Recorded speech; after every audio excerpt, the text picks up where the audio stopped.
पाक आपको ईमान और सेहत की बेहतरीन हालत में रखे। माइक्रोबायोलॉजी की क्लास है और माइक्रोबायोलॉजी की क्लास में हम जो टॉपिक पढ़े थे बैक्टीरिया, बैक्टीरिया का सेल स्ट्रक्चर, उस पर पाए जाने वाले जो पार्ट्स हैं उनको हम डिस्कस कर रहे थे। आज हमने डिस्कस करना है पेज नंबर 18 से, ठीक है। और इसका फर्स्ट जो टॉपिक है या फर्स्ट जो है वो है मैग्नेटोसोम। मैग्नेटोसोम क्या होता है? ये आयरन रिच जो इंक्लूजन बॉडी होती है, मेम्ब्रेनस जो मेम्ब्रेनस तो नहीं होती, ये इंक्लूजन बॉडी होती है इसके अंदर, बैक्टीरिया के अंदर। और जो किसके लिए काम आती है? ये जो बैक्टीरिया को असेस करने में, इन्वायरमेंट के हिसाब से असेस करने में मदद देती है। और ये कैसे मदद देगी?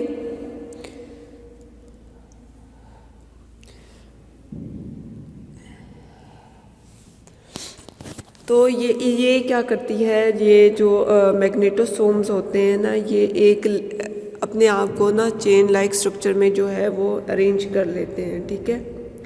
और उस पर क्या हो, इसके जो चूँकि इसमें आयरन होता है, इस वजह से इन जो बॉडीज़ है इन पे एक चार्ज आ जाता है, मैग्नेटिक चार्ज आ जाता है। और ये मैग्नेटिक चार्ज जो है अर्थ के जो मैग्नेटिक डायपोल इस पे बन जाता है और ये अर्थ की जो इन्वायरमेंट है उसको सेंस करने में मदद देता है बैक्टीरिया को। यानी कि ये आयरन है, आयरन रिच बॉडीज़ हैं, ये बैक्टीरिया में पाई जाती हैं। ये बैक्टीरिया पर एक क्या मैग्नेटिक डायपोल बना देते हैं। ये मैग्नेटिक डायपोल जो है वो बैक्टीरिया को इन्वायरमेंट को सेंस करने में मदद देते हैं। और ये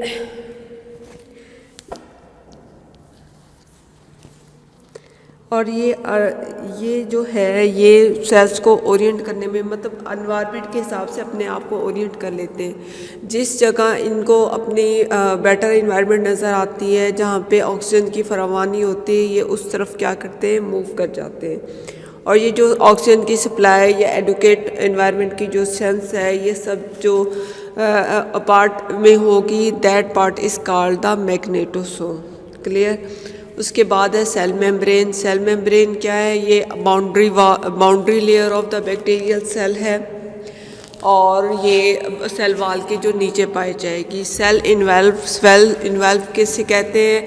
जो इन्वेल्व किसे कहते हैं? लिफाफे को, जो मतलब जिसमें हम रैप करते हैं किसी भी चीज़ को, जो आउटर जो हम हिफाजती ऊपर लेयर लगाते हैं उसको इन्वेल्व बोलते हैं। तो जैसे ख़त का लिफाफा हो गया, या जो हम डाक भिजवाते हैं, या जो हम गिफ्ट रैप करते हैं, तो हम कहते हैं इन्वेल्व में रैप करके देते हैं। तो जो ऊपर वाली हिफाजती कोट होगी उसको हम इन्वेल्व करेंगे, तो इन्वेल्व कहेंगे। तो बैक्टीरिया के सेल में कौन कौन सी इन्वेल्व है? सेल मेम्ब्रेन, सेल वाल और कैप्सूल को हम क्या बोलेंगे? हम सेल इन्वेल्व बोलेंगे। केमिकल कंपोजिशन जो है ये किसकी? सेल मेम्ब्रेन की। ये जो है सब हम सेल मेम्ब्रेन के अब हमने स्टार्ट किया हुआ है। सेल मेम्ब्रेन की कंपोजिशन जो है 60% इसमें प्रोटीन होती है और 40% क्या है? लिपिड्स होते हैं। और मेनली जो इसमें क्या पाए जाते हैं? फास्फोलिपिड पाए जाते हैं। अब जो इसमें प्रोटीन और लिपिड, अब हम सेल मेम्ब्रेन की ही ये कंपोजिशन पढ़े हैं, तो जो ये लिपिड और प्रोटीन जो है सेल मेम्ब्रेन में, ये एक ख़ास पैटर्न से क्या होती हैं? अरेंज होती हैं।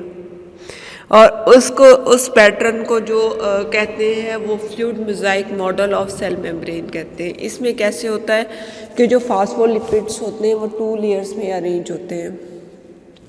और जो इसमें फिर जो प्रोटीन के जो मॉलिक्यूल्स हैं वो उसमें एम्बेडेड होते हैं एज अ ग्लोब्यूल। ग्लोब्यूल मतलब एक लार्ज जो है मॉलिक्यूल के तौर पर। ये मैंने इसकी तस्वीर बनाई है। तस्वीर में अगर आपको समझ आ रहा हो कि जिस पे मैंने ऐसे बड़े से जो मॉलिक्यूल बना के जिसमें मैंने वो लाइंस डाल दी हैं, दैट इज़ प्रोटीन मॉलिक्यूल। अब ये देखें ना, प्रोटीन मॉलिक्यूल सिंगल मॉलिक्यूल है जो दोनों साइड पे जो है एक्सटेंड हो रहा है। और जो लिपिड्स हैं, फास्फोलिपिड्स, वो 2 लेयर्स उनकी बनी हुई है। ठीक है। और ये इसलिए ये जो ये पैटर्न होगा, इसी वजह से इसको हम क्या कहते हैं, फ्लूइड मोज़ाइक मॉडल। अब आपको पता है कि सेल मेम्ब्रेन का क्या काम है। सेल मेम्ब्रेन का काम तो सबसे पहला काम तो इसका प्रोटेक्शन होता है। ये एक तो सेल के अंदर पाए जाने वाले जितने भी पार्ट्स हैं उनकी प्रोटेक्शन करेगा, और दूसरा जो इसका क्या फंक्शन है, ये रेगुलेट करेगा कि किस चीज़ ने अंदर आना है और किस चीज़ ने नहीं जाना है। मतलब कि ये एक पैसेज फ्राहम करेगा for the movement of the molecule across the cell membrane.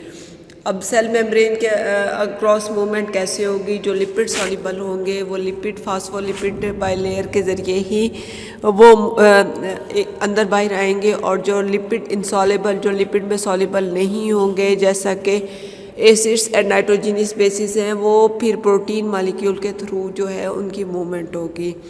उसके बाद जो टॉपिक है रिप्रोडक्शन इन प्रोकैरियोट्स, जो है वो एसेक्सुअल रिप्रोडक्शन होती है, उसमें मेल फीमेल का कंसेप्ट नहीं होता है, और इसमें जो है बाइनरी फिशन होता है। इसमें जो वे होता है रिप्रोडक्शन का बैक्टीरिया में, बाइनरी फिशन में क्या होता है कि जो आपका ये बैक्टीरिया का डीएनए है वो सबसे पहले अपनी एक कॉपी बना लेगा। द बैक्टीरियल डीएनए रेप्लिकेट्स, और वो अपनी एक कॉपी बना लेगा। फिर वो जो सबसे पहले फिर न्यूक्लियस जो है या डीएनए दो मतलब डिवाइड होके दो तरह के बनेंगे। उसके बाद जो है साइटोप्लाज्म और न्यूक्लियर मेम्ब्रेन जो है वो डिवाइड हो जाएगी, और एक पेरेंट सेल से जो है वो दो डॉटर सेल हमें मिल जाएंगे। इनको हम एक दफ़ा रीड भी कर लेते हैं ताकि कोई वर्ड जो या कोई बात रह गई हो वो हम डिस्कस कर लें।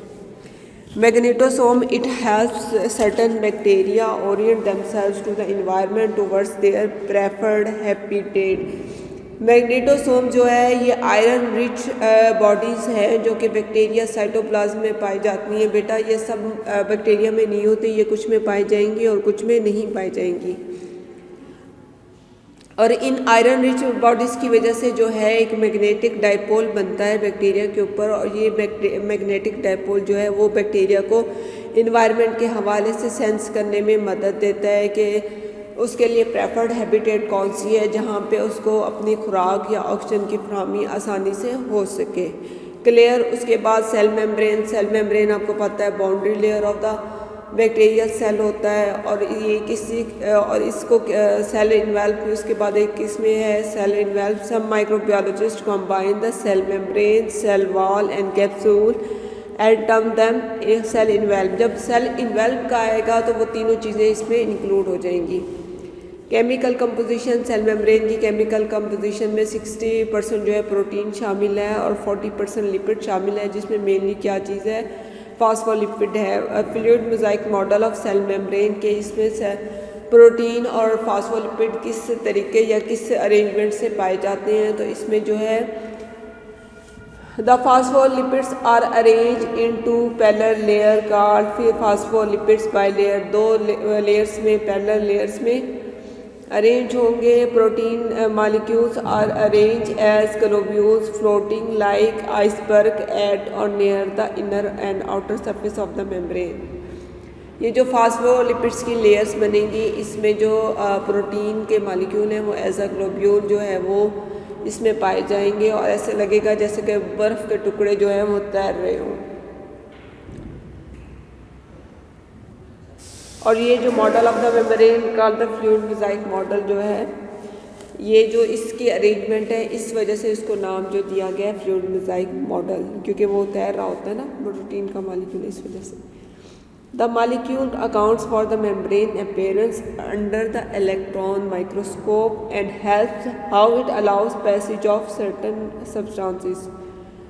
अब ये हमारे ये जो मॉडल है ये हमें हेल्प करेगा अंडरस्टैंड करने के लिए कि मॉलिक्यूल्स की जो मूवमेंट है अक्रॉस द सेल मेम्ब्रेन किस तरह होती है।